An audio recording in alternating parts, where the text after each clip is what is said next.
प्राचीन काल में मनोहर नगर में पीठत नाम का एक ब्राह्मण रहा करता था। वह माता भगवती दुर्गा का बहुत बड़ा भक्त था। उसकी एक बहुत ही सुंदर कन्या थी जो संपूर्ण सद्गुणों से युक्त थी। उस कन्या का नाम सुमति था और वह अपनी सहेलियों के साथ क्रीड़ा करती हुई इस प्रकार बढ़ने लगी जैसे कि चंद्रमा की कली बढ़ती है। उसके पिता प्रतिदिन माँ दुर्गा की पूजा करके हवन किया करते थे और उस समय वो भी वहाँ उपस्थित होकर अपने पिता के साथ पूजा करती।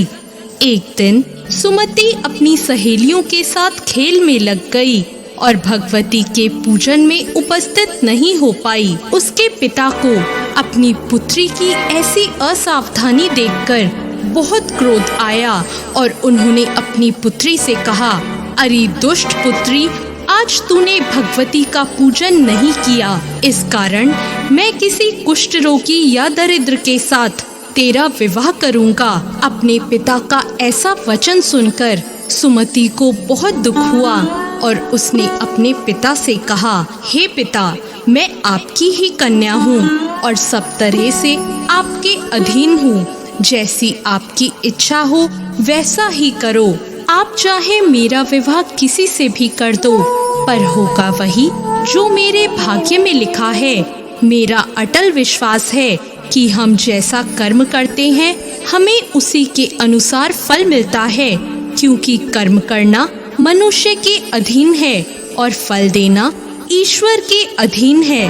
अपनी कन्या के इस प्रकार के वचन सुनकर ब्राह्मण ने गुस्से में अपनी कन्या का विवाह एक कुष्ठ रोगी के साथ कर दिया और बहुत क्रोधित होकर अपनी पुत्री से कहने लगा, हे पुत्री, अपने कर्म का फल भोगो और देखते हैं तुम अपने भाग्य के भरोसे रहकर क्या कर पाती हो। पिता के ऐसे कड़वे वचन सुनकर सुमति के मन में विचार आने लगा कि मेरा बहुत दुर्भाग्य है कि मुझे ऐसा पति मिला। इस तरह अपने दुख का विचार करती हुई वह कन्या अपने पति के साथ वन में चली गई और उन्होंने उस वन में वह रात बहुत ही कष्ट से बिताई।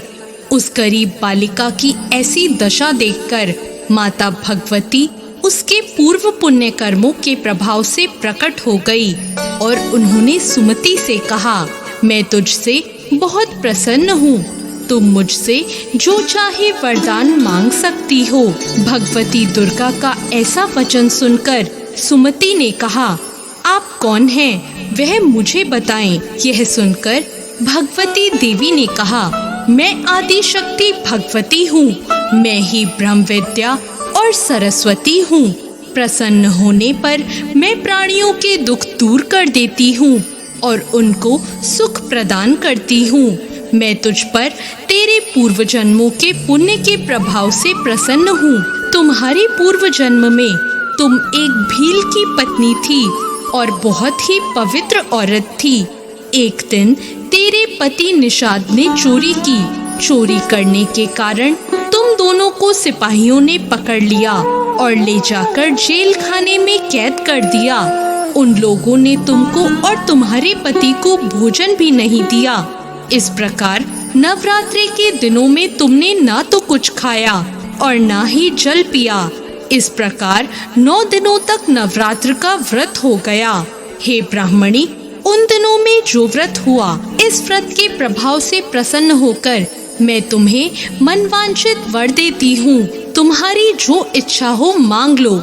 इस प्रकार माता दुर्गा के वचन सुनकर सुमति ने कहा, अगर आप मुझ पर प्रसन्न हैं तो हे दुर्गे, मैं आपको प्रणाम करती हूँ। अगर आप मुझ पर प्रसन्न हैं तो कृपा करके मेरे पति का कोढ़ दूर कर दीजिए।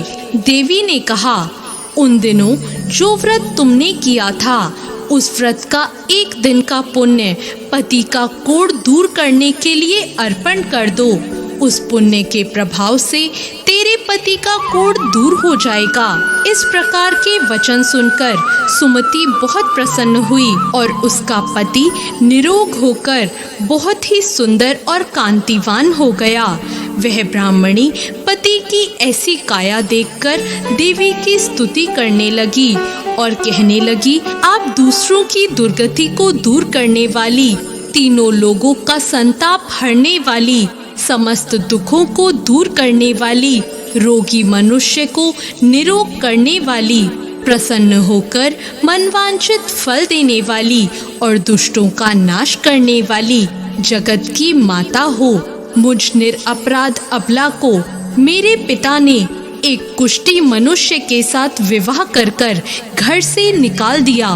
पिता के तिरस्कार से मैं वन में घूम रही हूँ और अब आपने मेरा उद्धार किया है। हे देवी, मैं आपको प्रणाम करती हूँ, आप मेरी रक्षा करना। सुमति की ऐसी स्तुति सुनकर देवी बहुत प्रसन्न हुई और उन्होंने उसको अति बुद्धिमान, धनवान, कीर्तिवान और जितेंद्रिय पुत्र शीघ्र उत्पन्न होगा ऐसा वर दिया। तो इस प्रकार देवी भगवती ने सुमति पर कृपा करी। जैसी कृपा माता ने सुमति पर करी,